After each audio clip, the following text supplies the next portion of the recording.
जय हिंद मेरे ऊर्जावान साथियों। आज हम लोग पृथ्वी का मानसिक भ्रमण करेंगे और नक्शा के माध्यम से अपने महाद्वीप और महासागरों को खोजने का प्रयास करेंगे कि हमारे पृथ्वी पर यह कहाँ पाया जाता है। ठीक है, तो आइए अब हम लोग शुरू करते हैं। नहीं तो ये जो संपूर्ण पृथ्वी आप अपने स्क्रीन पर देख रहे, पृथ्वी का चित्र देख रहे हैं, इसको दो भागों में बांटा गया है। हरा वाला जो इलाका देख रहे हैं ये स्थल भाग है और यह संपूर्ण पृथ्वी का 29% भाग है। और उसके बाद हल्का नीले कलर का जो भाग देख रहे हैं यह पृथ्वी का जल भाग है और यह संपूर्ण पृथ्वी का 71% भाग पाया जाता है। ठीक है, तो आज हम लोग क्या करेंगे, सबसे पहले स्थल भाग के बारे में जानेंगे कि पृथ्वी का जितना भी स्थल भाग है जो संपूर्ण पृथ्वी का 29% है, यह कितने भागों में बांटा है। तो पृथ्वी का संपूर्ण स्थल भाग मोटे तौर पर 7 भागों में बांटा गया है।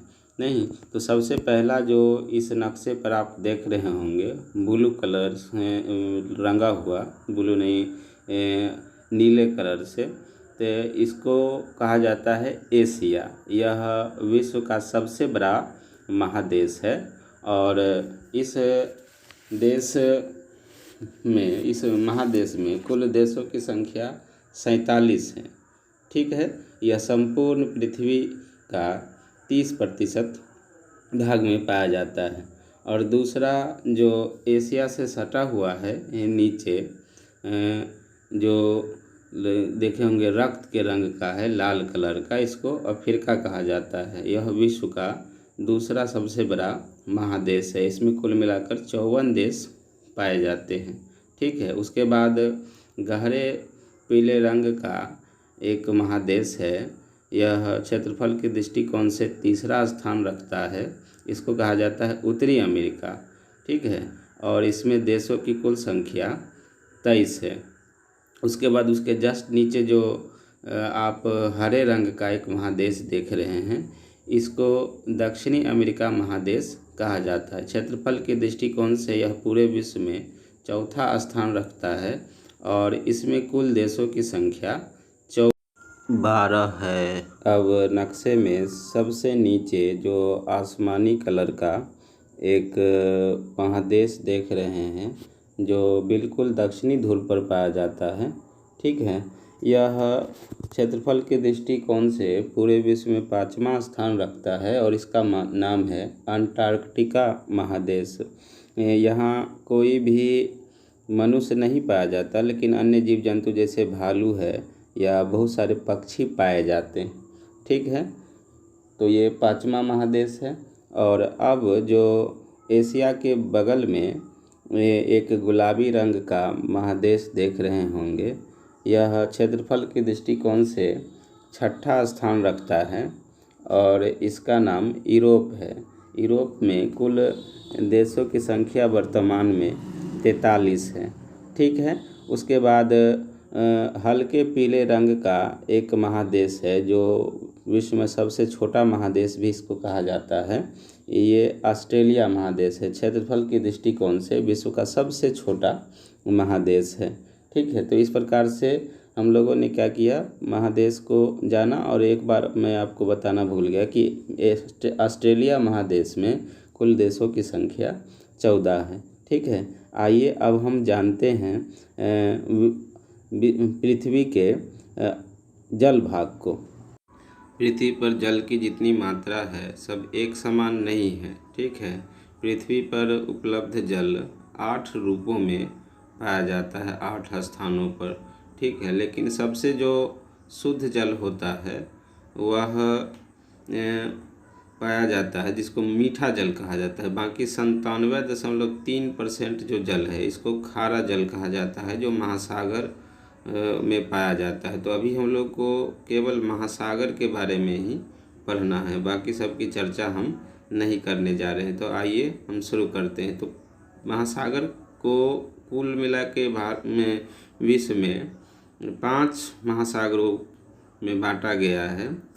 और सबसे जो बड़ा महासागर है इसको कहा जाता है प्रशांत महासागर। आप चित्र में जो देख रहे हैं उत्तरी अमेरिका और दक्षिणी अमेरिका के जस्ट पश्चिम में जो महासागर है, और उसके बाद इधर देखिए सबसे पूरब यानी एशिया और ऑस्ट्रेलिया दोनों के पूरब में जो महासागर है, ये दोनों नक्शे में अलग अलग दिखाया गया लेकिन ग्लोब में दोनों आपस में जुड़ा हुआ है। यह विश्व का सबसे बड़ा महासागर जिसको प्रशांत महासागर कहा जाता है। ठीक है, दोनों भागों को जोड़ने के बाद यह एक वृत्त के समान हो जाता है, इसलिए प्रशांत महासागर को वृत्ताकार महासागर भी कहा जाता है। ठीक है, अब आइए हम लोग चर्चा करते हैं दूसरे महासागर का। दूसरा महासागर कौन है? उत्तरी अमेरिका, ठीक है, और दक्षिणी अमेरिका। उसके जस्ट पूरब वाला जो एरिया देख रहे हैं एस के आकार का, नहीं यानी यूरोप और अफ्रीका दोनों के पश्चिम भाग में एस के आकार की जो यह महासागर देख रहे हैं, इस महासागर का नाम अटलांटिक महासागर है। यह दूसरा सबसे बड़ा महासागर है। ठीक है, और उसके बाद एशिया के नीचे एक महासागर है। यह आकार के दृष्टिकोण से इसको त्रिभुजाकार कहा जाता है, नहीं, और इस महासागर का नाम हिंद महासागर है।